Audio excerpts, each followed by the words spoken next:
Mari dimulai. Bismillahirrahmanirrahim. Ada pertanyaan dari brosur? Ada, Ustaz. Halaman 4, Ustaz. An Abdullah bin Busrin radhiyallahu anhu, anin Nabi sallallahu alaihi wasallam qala, "Laisa minni dzu hasadin wala namimatin wala kahanatin wala ana minhu." Tsumma tala Rasulullah sallallahu alaihi wasallam, "Walladzina yu'dzunal mu'minina wal mu'minati bighairi maktasabu faqad ihtamalu buhtana wa isman mubina." Rawahu Tabrani. Dari Abdullah bin Busr dari Nabi sallallahu alaihi wasallam, beliau bersabda, "Bukan dari golonganku orang yang pendengki, orang yang berbuat namimah, dan orang yang percaya kepada dukun, dan aku bukan dari golongannya." Kemudian Rasulullah sallallahu alaihi wasallam membaca ayat, "Walladzina yu'dzunal mu'minina wal mu'minati bighairi maktasabu faqad ihtamalu buhtana wa isman mubina." Dan orang-orang yang menyakiti orang-orang mukmin, laki-laki dan perempuan tanpa kesalahan yang mereka lakukan, maka sungguh mereka itu telah berbuat kebohongan dan dosa yang nyata. Quran surat Al-Ahzab ayat 58. Ganda, ingat, perhatikan ini. Bukan dari golonganku orang yang pendengki. Masih ingat, dengki itu gimana? Dengki itu perasaan tidak senang kalau mendengar atau melihat saudaranya mendapat kenikmatan. Dan perasaan senang kalau melihat atau mendengar saudaranya mendapat kesusahan. Jadi kalau ada orang susah, dia malah senang. Tapi kalau ada orang mendapat curahan nikmat dari Allah, dia malah susah, tidak senang. Ini tidak termasuk golongannya Nabi. Tidak dikatakan ini bukan dari golonganku. Artinya tidak masuk umatnya Nabi. Tidak diakui sebagai umat Nabi. Yang kedua, berbuat namimah. Saya kan, di samping namimah tadi mendapat siksa kubur, tidak diakui sebagai golongannya Nabi. Yang ketiga, percaya kepada dukun. Kamu percaya kepada dukun saja, Nabi tidak mengakui, dia tidak masuk golonganku dan aku tidak masuk golongan dia. Artinya berpisah diri. Jadi saudara datang kepada dukun, percaya kepada dukun, keluar dari golongan Nabi. Tidak diakui sebagai umat Islam. Apalagi jadi dukun. Ya enggak? Baru percaya kepada dukun saja dosanya seperti itu, dikeluarkan dari golongannya Nabi, artinya tidak dianggap sebagai umat Islam. Apalagi jadi dukun. Maka Nabi mengatakan di hadis lain, kamu datang membenarkan omongannya dukun itu, membenarkan dia, wah dukun itu pinter, bener omongannya itu, 40 hari sholatmu gugur kalau kamu sholat. 40 hari itu berapa kali sholat sudah? Sehari semalam 45, kalau 40 hari berapa? 5 kali 40 kan? Maka sejak zaman Nabi itu sudah ada dukun. Bukan hanya sekarang aja. Dan dukun itu benar-benar dikutuk dalam Islam. Karena dukun itu modelnya hanya menipu. Penipuan. Menyesatkan umat manusia. Membelokkan tauhid. Berbuat syirik. Dan dosa syirik, dosa yang tidak diampuni oleh Allah. Maka orang yang terlibat pada perdukunan, kena juga. Kamu menjadi golongannya dukun, tidak diakui sebagai golongannya Nabi. Maka syukurlah, alhamdulillah nih yang percaya pada dukun yang sudah tobat, dan termasuk para dukun-dukun yang sudah tobat, jimatnya dikumpulkan di tempat saya tuh. Saya punya koleksi jimat 1 ransel tentara itu. Ya, jimat dukun-dukun semua, macam-macam. Ada keris, ada rencong Aceh juga ada, ya. Ada kol buntet, ada semar mesem. Macam-macam. Ya, sudah. Jadi itu karena dia sudah sadar, untung sebelum mati sudah menyadari, andai kata itu mati masih percaya kepada itu, rusak semua amalnya. Amal kebaikannya semua rusak, dosanya tidak diampuni. Maka yang masih nyimpen-nyimpen jimat itu segera diserahkan saya. Ya, yang tadi dukun-dukun itu segera diakhiri jadi perdukunannya. Nah, jangan nekat sebelum mati kamu.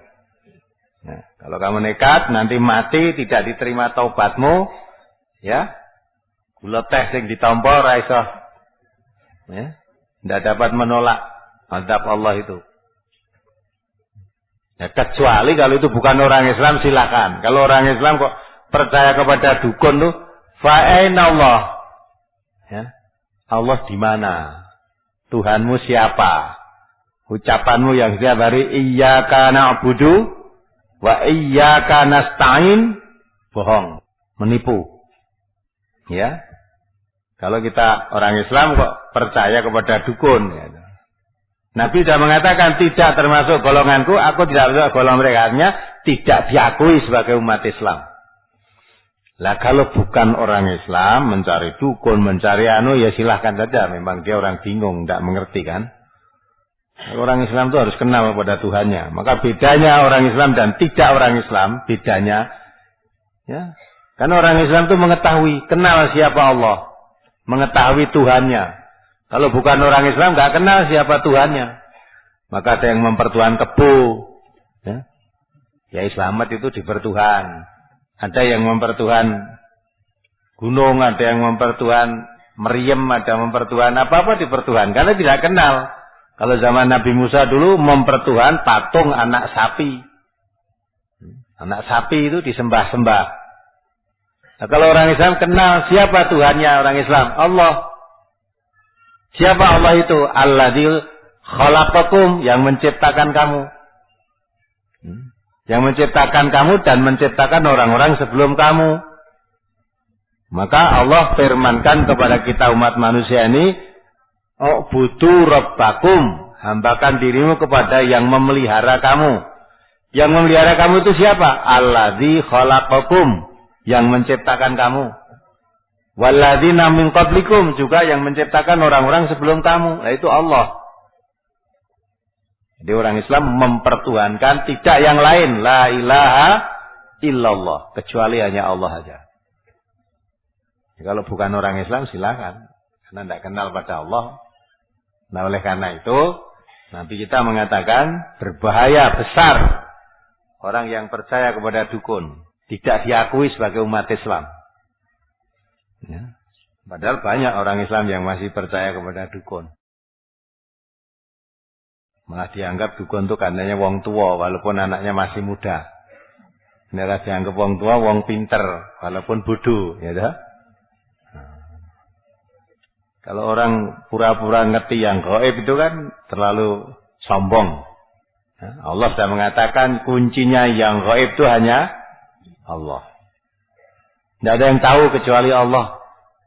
Maka dari itu, kalau ini nanti Nabi mengetahui orang disiksa di dalam kubur, karena Nabi itu utusan Allah, tahunya begitu mesti diberitahu oleh Allah. Kalau dukun bukan utusan Allah, penyesat dari jalan Allah. Maka orang yang percaya kepada dukun, nah, sholatnya gugur, tidak diakui sebagai umat Nabi. Celaka dunia akhirat kan. Itu perhatikan betul ini. Masa sholat iya karena butuh, iya karena nasta'in. Mau minta selamat ke Gunung Slamet, ke Gunung Kemukus malah ya. Kemana tempat-tempat yang dianggap selamatlah olehmu sholat ini ngopo. Ya. Dan katanya di sana ya membawa sajadah, yang sholat. Nah itu sholat di sana itu buat apa? Kamu mengucapkan iya karena butuh, wa iya karena nasta'in, tapi praktekmu menipu. Itu memperolok-olok Allah. Sekali lagi saya katakan, kalau itu bukan orang Islam, silahkan, kita nggak ngurusi. Tapi kalau orang Islam, saudara kita sama Muslim, kasihan lehmu jadi wong Islam, sia-sia. Maka orang Islam itu harus akidahnya lurus, syariatnya lurus. Tidak ada yang disembah. Jangan menjadikan Allah sekutu-sekutu dengan yang lain. Wala taj'alu lillahi andadan wa antum ta'lamun. Jangan menjadikan sekutu-sekutu bagi Allah dan kamu mengetahui. Maka orang Islam itu harus mengkaji, mengetahui sumbernya Islam. Sumbernya Islam itu Al-Quran dan Sunnah. Termasuk hadis Rasulullah ini sunnah termasuk. Ya, beliau mengatakan di dalam Islam ini, kalau kita tahu Islam itu Quran dan Sunnah, Quran dan hadis. Lah hadis Nabi mengatakan, bukan dari golonganku orang yang pendengki, dan bukan golonganku orang yang berbuat namimah, bukan golonganku orang yang percaya kepada dukun. Ini sumbernya Islam kan? Dan aku bukan dari golongannya. Jadi dia bukan golonganku, aku bukan golongannya. Hanya terpisah dari Nabi. Jangan mengaku, jangan besok di akhirat mencari Nabi untuk minta syafaat. Nabi tidak mengakui kalau kamu termasuk golongannya, ya. Dan Nabi pun tidak mengakui kalau Nabi termasuk golongan kamu, kan gitu kan? Jadi ini ada garis pemisah. Ya apa yang memisahkan? Yang memisahkan antara Nabi dan umat yang tidak diakui golongannya tadi apa? Yang memisahkan jadi diterangkan di situ karena kamu punya sifat dengki, karena kamu punya sifat suka namimah, karena kamu mempunyai sifat apa? Percaya kepada dukun. Lah itu yang memisahkan antara Nabi dan kita. Kalau kita masuk golongan ini tadi tidak diakui sebagaimana Nabi. Masih ada? Brosur halaman pertama ayat yang paling atas. A'udzubillahi minasyaitonirrajim. Wala tuti' kulla halafin mahin hammazim masya'im binamim manna'il lil khairi mu'tadin asim utullim ba'da dzalika zanim. Al-Qalam. Dan janganlah kamu ikuti setiap orang yang banyak bersumpah lagi hina, yang banyak mencela, yang kian kemari menghambur fitnah, yang banyak menghalangi perbuatan baik, yang melampaui batas lagi banyak dosa, yang kaku kasar, selain dari itu yang terkenal kejahatannya. Terkait dengan brosur halaman 1 paling atas ini tentang fitnah, Ustaz. Saya mempunyai 2 orang teman akrab. Kami sama-sama ngaji di satu gelombang yang sama. Belakang ini timbul keretakan antara 2 teman saya tersebut. Satu sama lain saling menceritakan kekurangan atau kejelekan yang lain kepada saya. Si A menyarankan saya untuk mengurangi sikap santun kepada B dengan alasan si D akan merusak kebersamaan. Sementara si D mengatakan kepada saya bahwa tindakan si A tidak pantas bagi orang ngaji.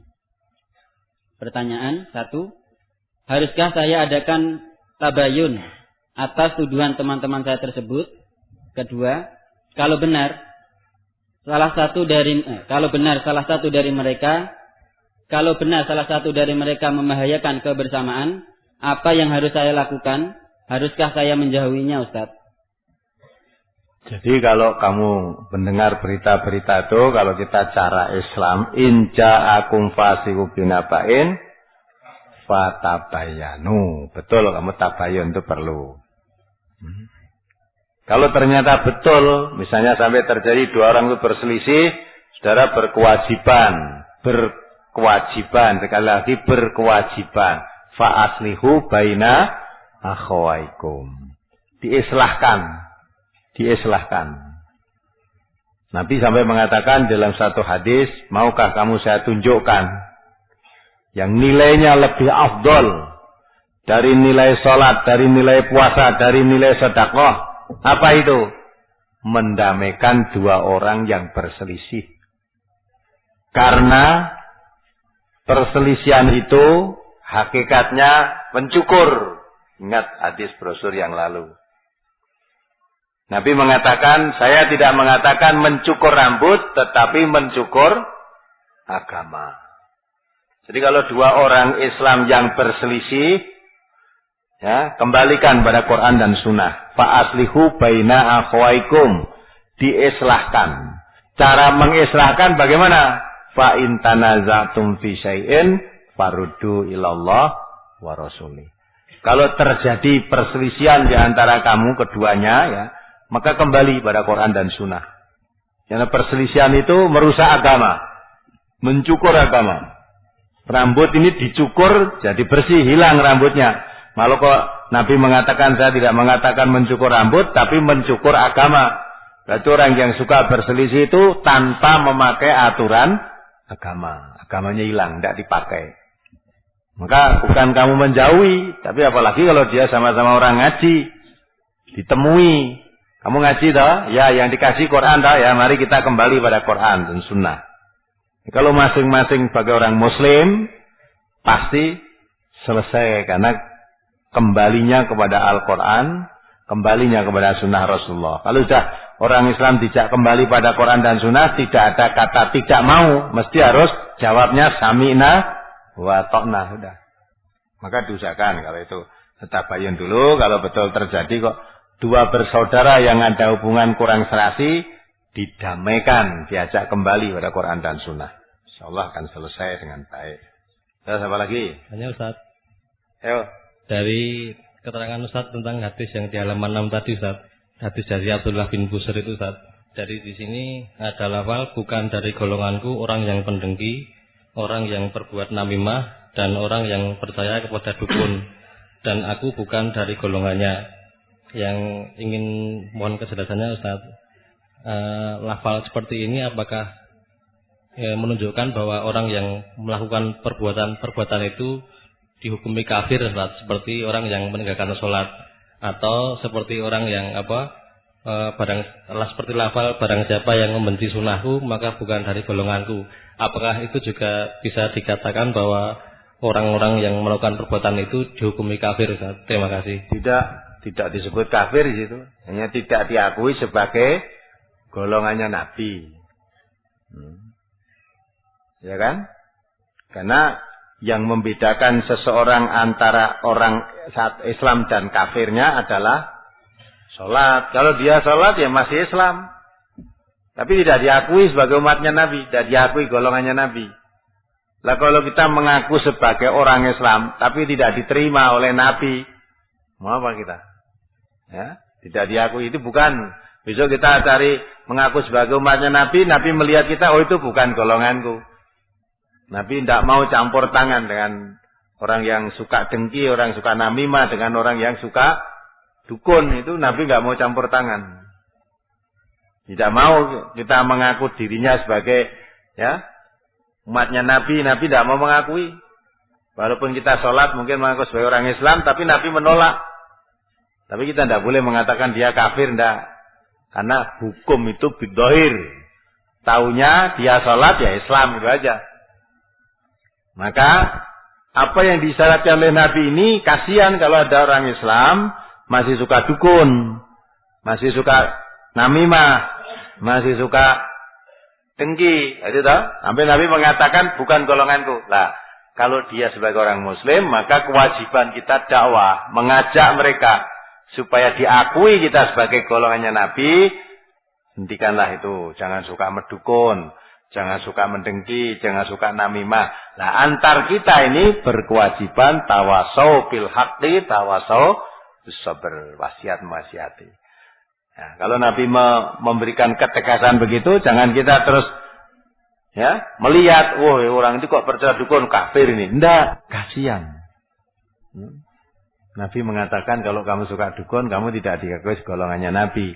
Ya, kalau kamu ingin menjadi golongannya Nabi, masuk golongan Nabi nanti, ya diakui oleh Nabi sebagai golongannya, berhentilah kamu dari pedukunan itu. Lah kita kewajiban menasihati. Bukan kita mengambil hukuman, bukan. Pada orang lain begitu. Pada diri kita sendiri koreksi. Apakah saya masih suka kedukun? Wah, kalau saya suka kedukun, saya tidak diakui sebagai golongan Nabi. Mulai hari ini saya akan berhenti.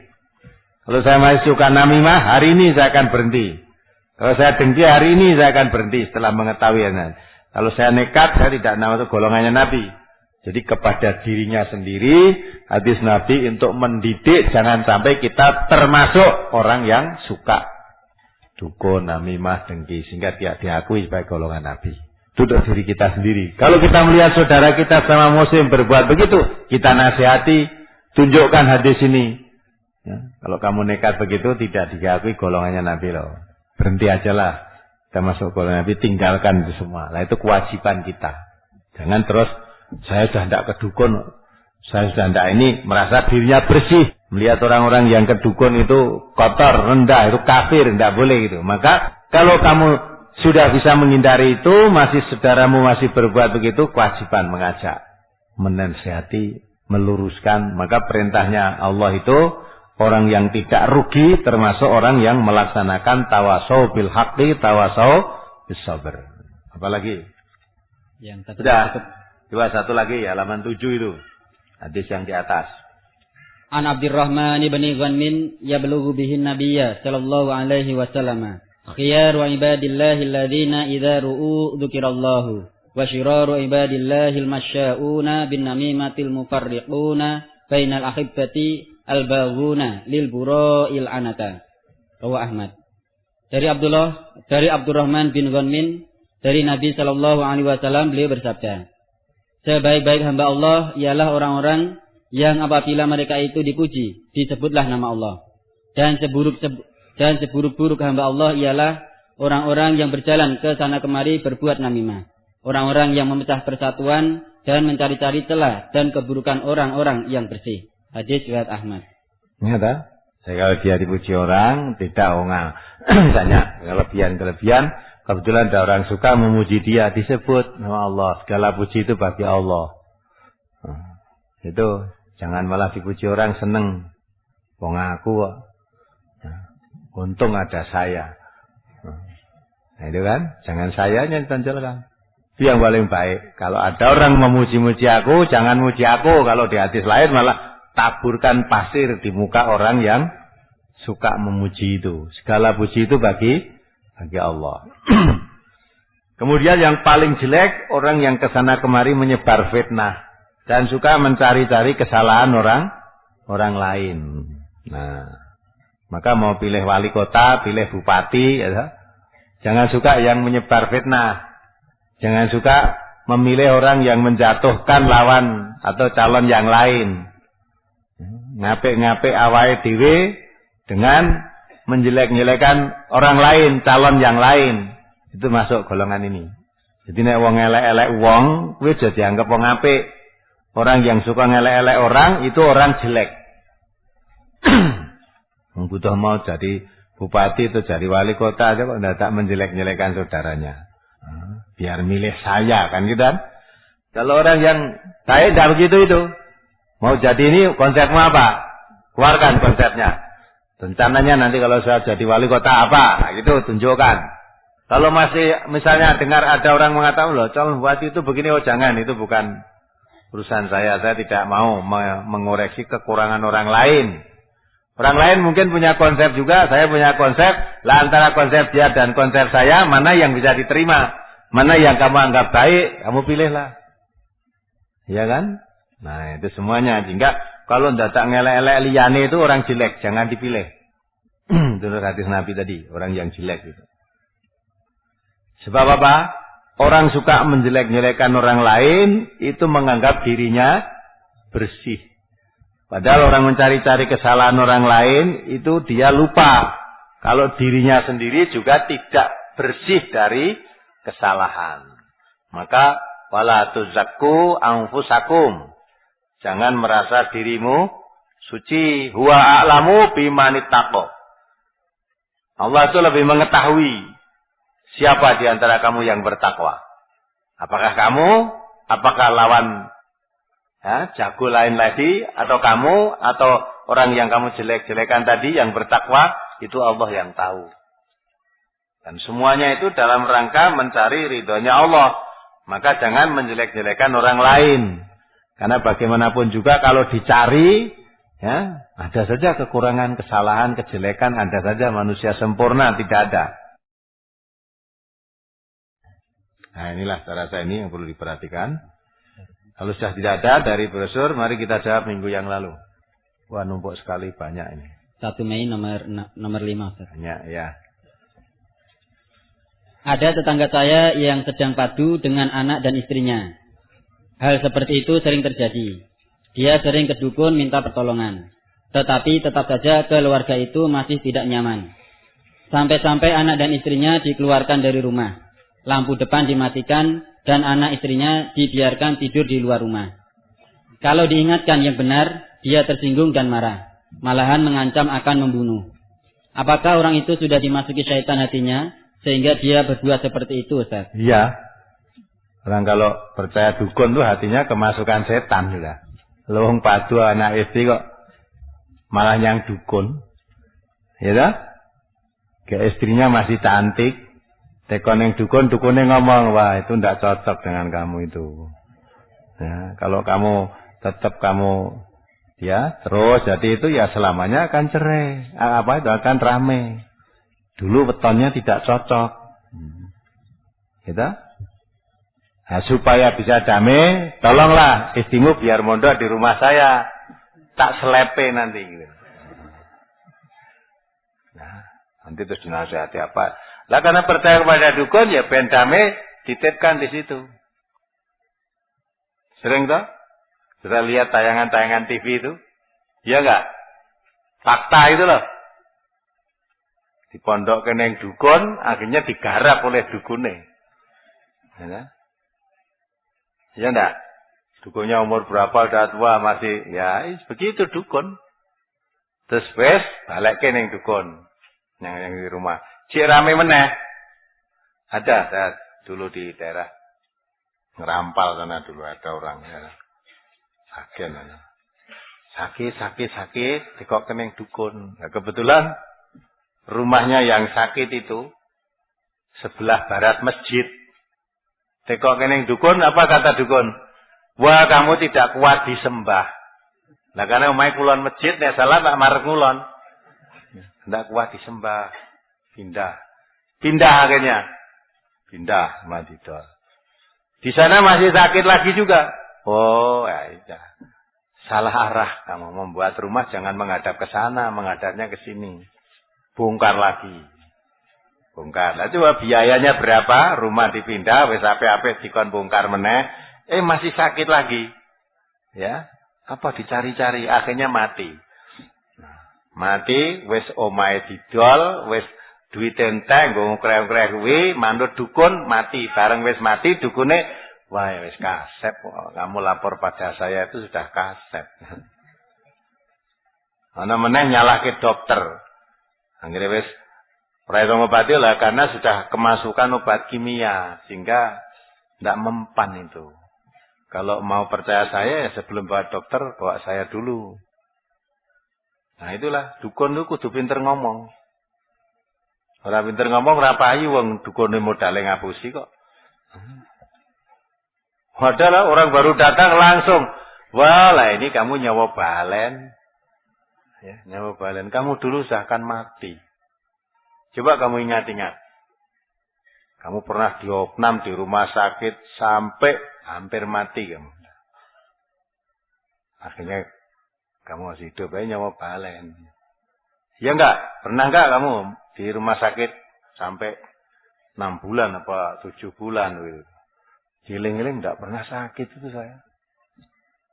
Enggak pernah sakit. Iya waktu itu bareng itu ya ada pernah sakit giling-giling. Memang pada saat itu kamu baru umur 7 bulan. Nah, maka di opnam di rumah sakit ya tidak terasa. Umur 7 bulan kok. Ya. Oh, lah nek ngoten mboten ngetas lah. Iya, ngerti aku. Dukun niku kudu pinter ngono kuwi. Masuk di tebakan-tebakan dulu, bareng kanu lah baru. Tidak begitu. Maka itu wong padu bojo anak goneng dukun bubrah sudah. Ora percaya tutokno. Mula nek kuwi dudu wong Islam mbah ra roh. Kalau wong Islam, apa sebabnya padu? Cari permasalahannya. Padu kan hanya berselisih kan? Ya, bisa suami bisa salah, istri bisa salah, bapak bisa salah, anak bisa salah, anak bisa benar, bapak bisa salah. Bapak bisa benar juga gitu. Lah, sekarang namanya padu berselisih mesti masing-masing merasa dirinya yang benar. Bapaknya padu ro anaknya, bapaknya rumangsa bener, anaknya rumangsa bener. Lah padahal bener itu al-haqqu mir rabbika. Benar itu dari Tuhanmu. Jangan kamu merasa benar lah. Karena kebenaran itu dari Allah, maka kalau terjadi perselisihan yang dicari adalah kebenaran, kembali pada Allah. Selesai. Kalau yang dukun ora bakal rampung. Itu kemasukan setan itu. Apalagi mula dukun ini nek karo MTA gedeng banget Mas. Wah. Tapi kalau dukun yang baik dengar-dengar begitu dia menyadari, sadar ya betulnya. Praktek saya perdukunan selama ini dunia ya cuma ngapusi saja. Saya ngomong ini bukan ngawur. Kakak saya ada yang jadi dukun gitu loh. Kakak saya ada yang jadi dukun. Pernah saya datang ke sana. tak nasihati. Pernah juga datang di minggu pagi di gedung ini. Sudah datang, sudah mau baik-baik, akhirnya didemo oleh anak buahnya. Jadi karena anaknya muridnya banyak. Terus dipanggil oleh gurunya. Guru pedukunannya itu. Nah, jadi ini piye ya, kowe ning kono tak percaya membangke perguruan ya pedukunan itu lah kok kowe malah menggok lah tuh anak buahmu piye. Sekandani macam-macam akhirnya kembali lagi tuh tidak mau lagi datang ke sini. Terus tidak sholat lagi. Nah, ketika itu saya datang. Pas datang sana ada orang tua, putri nangis-nangis di situ. Minta kepada anaknya itu cerita. Anaknya itu sudah pergi 3 hari, anak gadis pergi 3 hari belum pulang. Tekok ning kakak saya. Pripun Pak Kiai, pun tikang dinten sekolah mboten mantuk. Nah. Iki siapa? Anaknya telung dina ora mulih digoleki itu kan masih baik. Menggoleki kok yang dukun kapusan. Ya ta? Padahal anak ibu-ibu zaman sekarang itu kadang anaknya tidak pulang seminggu enggak dicari. Nek pitike ngendok ora mulih sak sore goleki. Ya ta, ibu-ibu di desa aja babonku kok ora mulih apa katut jagomu gitu. Itu kan goleki ning kandang. Nek anak perempuannya apa katut jagomu wis ben gitu malah.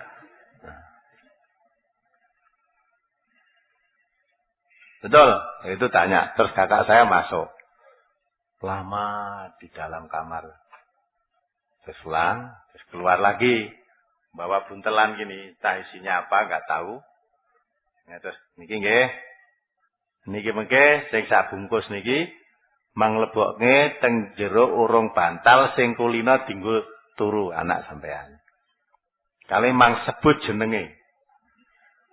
Celuki.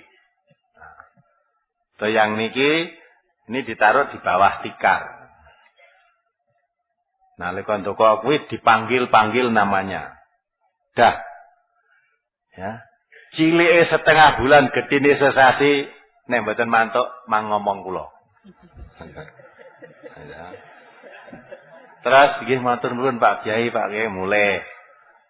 Terus setelah itu jagoan sama saya. Mas, ngapusi wong kok tetek meni piye. Langsung, lah piye to? Lah kuwi rasane mulai sekolah ora mulai. Kan ora nggo salin barang. Ya bener. Setengah sasi nek ora mulih mangkon ning gone wong ora nggo salin piye. Ya. Tengah sasi cilike gedene sebulan. Nek ora mulih mang ngomong kula. Lah kuwi rasa digoleki ngono wis mesti mulih kuwi. Ya, saline tek ora nggo salin, ya. Sangune entek mangan ning ngene wong terus kan ya pekewuh. Ya. Kuwi ora nganti setengah sasi seminggu mulih kuwi kok. Saya katakan gitu. Nah, apa yang ngapusi ta aku ya mau ngomong ngono kok. Nah, aku ya mau ngono. Ya terus, nah jane aku jane ya mongsa mau wong-wong ya tak omongi ngono wis percaya jane ya. Aku ya mau ngomong jane gitu. Ya. Jadi dia modalnya lah sing mbok kok iki mau apa? Hah? Apa ya kembang sak-sak kuwi kira. Kembang. Nah ya. Nah iya saya itu ngomong itu betul dukun. Kakak saya jadi dukun. Ngerti. Ada lagi kakak saya yang setengahnya. Kalau ini bukan dukun yang satu. Kakak saudara itu bukan kakak kandung. Ya. Celukane bukan dukun. Pak Kiai. Wong pinter. Ya. Kiai. Katanya bisa mengambil kawat yang ada di leher. Terusan apa itu? Sakit-sakit itu ditenung orang. Saya coba. Saya pas sakit pancingan gitu toh. Pancingan ada. Adang saya sudah bawa ke dokter. Ini rakit adang. Saya ceritakan pada kakak saya. Wah tolong ini kok saya kok sini kan untuk menelan kok sakit itu apa. Terus carikan. Kulit gedang Ambon. Saya cari bisa Ambon tuh. Nah makan. Terus kulitnya itu digosok-gosokkan ini. Nah gitu. Iya, Sik lara ya gitu. Sik lara. Terus carikan telur. Glundung-glundungkan di situ. Iya wis padha wae jian. Saya katakan. Ya ora neng berubah tok sanjek-sanjek mari. Disabarke sih, kowe engko rak mari. Sudah. Terus saya di situ. Lain waktu ada orang datang lagi. Ya seperti saya itu ngeluh nih. Terus digelundung-gelundungi telur itu suruh mecah, pun mang pecah. Dipecah itu isinya paku hidup gitu. Dom bundel itu kecil-kecil. Lah, yang ngeten kok mesti badan sakit pripun. Sudah. Apa ternyata? Itu sebelum pasien tadi datang, memang dia menunjukkan telur tadi. Ya, niki mang tumbas dhewe telure, telur tuku. Nah, tuku. Pun nggih. Niki ta pun kula donganane sik. Go mlebu. Ternyata di dalamnya dikasih masuki itu. Terus yang lubang-lubang itu seperti putih-putih seperti tip egg gitu lah. Dibutul kecil-kecil kan buntet lagi. Buntet lagi. Terus bawah situ setelah dia dibunter mori putih itu. Terus diglundung-glundungke tadi pun mang pecah dhewe niki telur sing tuku sampean wau saniki mang pecah isine napa? Dipecah kaget dia, isinya itu. Dom bundel bangsa itu tuh. Ripun pun mari teh. Mpun niku. Itu sugesti kan? Sugesti. Apa ya mungkin coba? Dom bundel sak gegem nang nggon gului. Wong mangan gereh kena risithik wis kakek ra metu-metu kok. Dom sak bundel nang nggon gulu supaya iso ngomong, iso mangan. Tipuan itu. Kalau kuwi mutah kawat, mutah ini sihir itu. Tipuan. Nah inilah, ini kalau pada dukun berarti hasilnya seperti itu. Mesti bawa bubrah. Maka orang Suloyo suami istri kok goneng dukun ya, mesti bubrah itu. Betul, kamu sudah kemasukan setan itu yang ditanyakan. Apa kemasukan setan? Iya. Maka hindari dukun itu. Dukun itu nek nambani wong, lupute ketempelan demit, disantet wong. Iya enggak? Anggere panas, wah ini ketempelan demit situ tadi. Nanti sakit-sakit, ya ditebak. Oh, kamu habis Suloyo dengan orang Jawa Timur ya. Giling-giling dan oh dilalah betul. Pas Suloyo karo wong Madura, oh ampun anu nggih. Pun so anu kalau wong Madura niku wanine keng mburi niku. Kita arep apik-apik ngaten ya bareng neme terus di niku ditenung, disantet gitu. Nah, saya percaya gitu.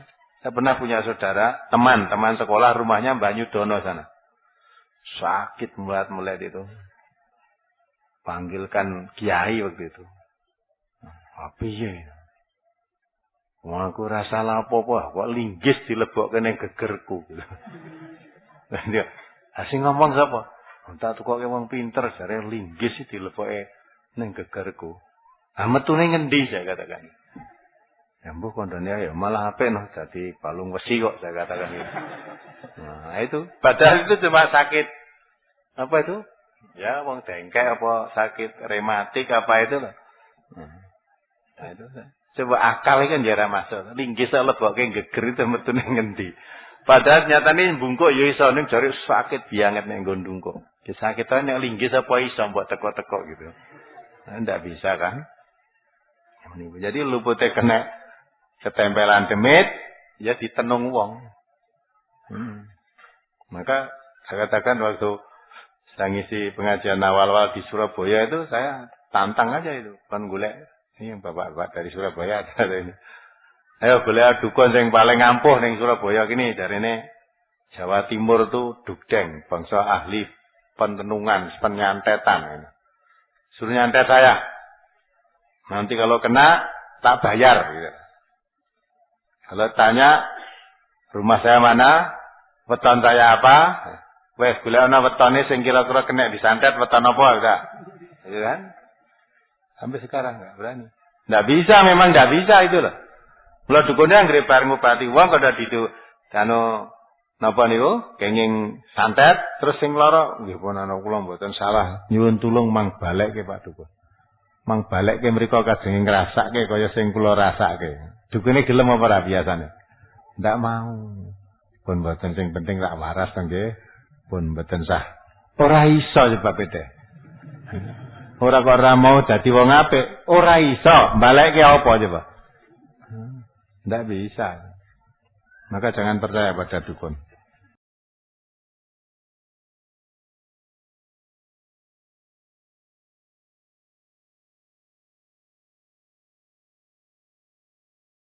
An Abi Hurairah radhiyallahu anhu qala kunna namshi ma'a Rasulillah sallallahu alaihi wasallam famararna ala qabraini faqama faqumna ma'ahu fa ja'ala launuhu yataghayyaru hatta ra'ada qumu qamisihi faqulna ma laka ya Rasulullah faqala ama tastami'una ma asma'u faqulna wa ma dzaka ya Nabi Allah qala hadani rajulani yu'adzabani fi kuburihima 'adzaban syadidan fi dhanbin hayyinin qulna fi ma dzaka qala kana ahaduhuma la yastanzihu minal qawli wa kana al-akharu yu'dhin nasa bilisanihi wa yamshi bainahum bin namimati fada'a bi jaridataini min jara'idin nahli fa ja'ala fi kulli qabrin wahidatan qulna wa hal yanfa'uhum dzalika qala na'am yukhaffafu anhuma ma damata radbataini. Dari Abu Hurairah radhiyallahu anhu ia berkata, dahulu kami pernah berjalan bersama Rasulullah sallallahu alaihi wasallam. Lalu kami melewati 2 buah kubur. Kemudian beliau berhenti, maka kami pun berhenti bersama beliau. Lalu wajah beliau berubah sehingga bergetar ujung tangan baju beliau. Kami bertanya, "Mengapa engkau ya Rasulullah?" Beliau menjawab, "Apakah kalian tidak mendengar apa yang aku dengar?" Kami bertanya, "Apa ya Nabi Allah?"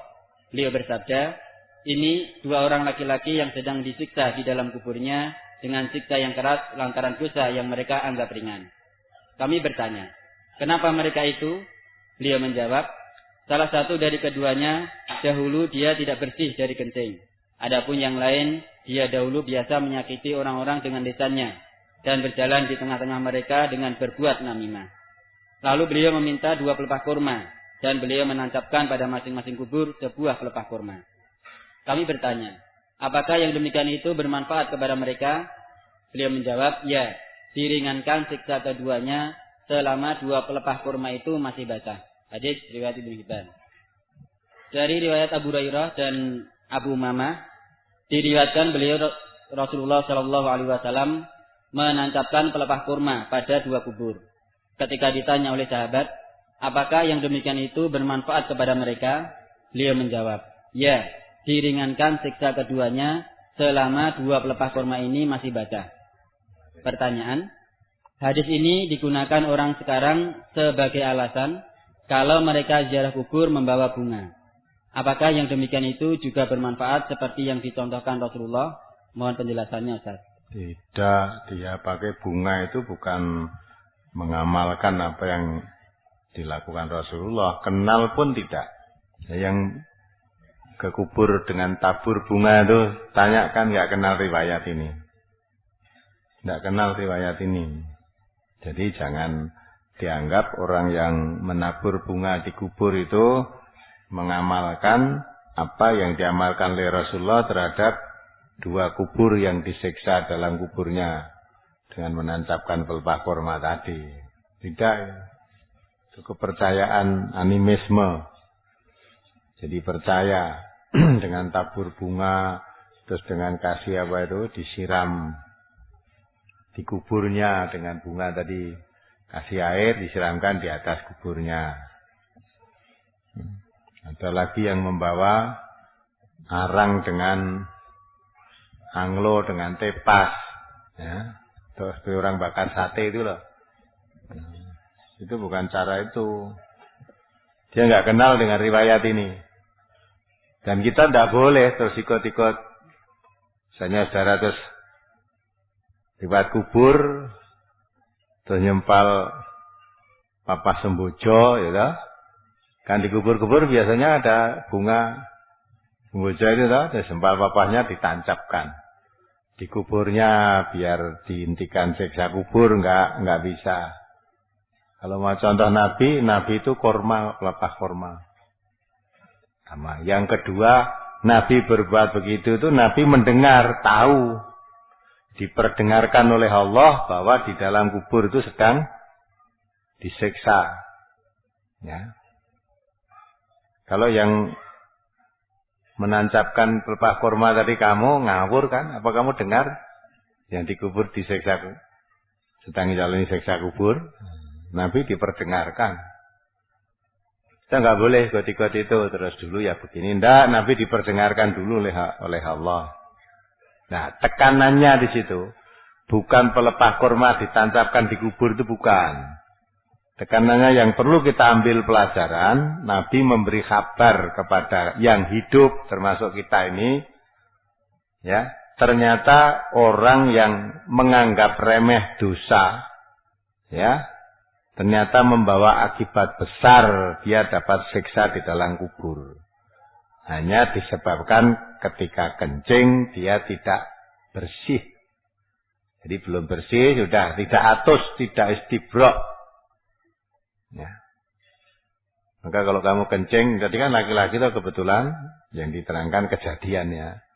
Yang bersih, so kencing malah kalau melaku-melaku, malah nggak wong kawolu, wah itu siksanya berat. Itu kencing tidak bersih, akibatnya seperti itu. Yang kedua biasa namimah, adu domba, adu-adu. Jadi si A ngomong sama si B, ya. Ya si C ngomong, si A ngomong si C ngomong ke neng B ngomong si C juga ngomong kepada si A, yang tujuannya antara si A dan si B itu biar tengkar, tidak rukun. Nah, namanya namimah ini. Ya, jadi namimah dan kencing yang tidak bersih, tidak istinja atau belum sampai tuntas sudah akhiri, itu membawa akibat siksa di dalam kubur. Yang diperhatikan itu, jangan kok kurmanya. Ya. Jadi bagaimana supaya terhindar dari siksa kubur? Yang masalah kecil, orang menganggap ringan saja, kencing malah tidak pernah istinja. Ya, sudah pokoknya sudah kencing ya sudah, seperti binatang aja kan nggak kenal istinja. Nanti disiksa di kuburnya. Yang perlu diberikan itu, sehingga kita jangan sampai melakukan seperti yang disebut di dalam hadis ini, orang disiksa di dalam kubur hanya masalah kencing dan masalah namimah. Demikian deh Bapak-bapak, Ibu-ibu, untuk saudara-saudara, mari kita akhiri. Assalamualaikum warahmatullahi wabarakatuh.